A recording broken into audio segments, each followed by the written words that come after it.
नमस्कार मित्रांनो, आपण पाहत आहोत कटाक्ष.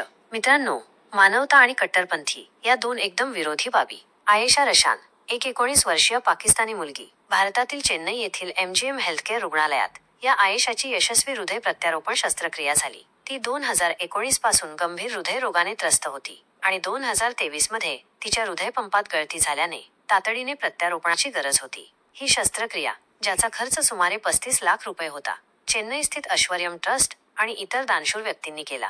आयेशाला दिल्लीतील 69 वर्षीय ब्रेनडेड व्यक्तीकडून हृदय मिळाले. ती आता बरी झाली असून फॅशन डिझायनर बनण्याचे तिचे स्वप्न आहे.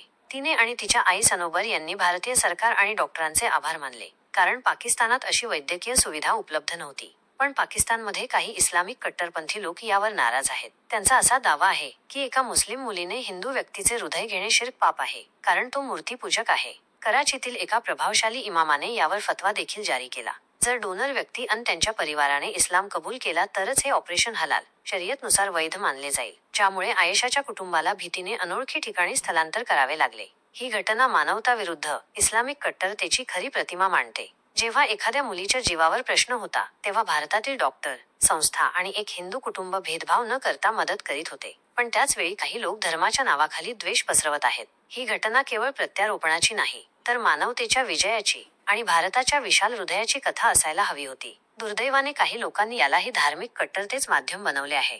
धन्यवाद.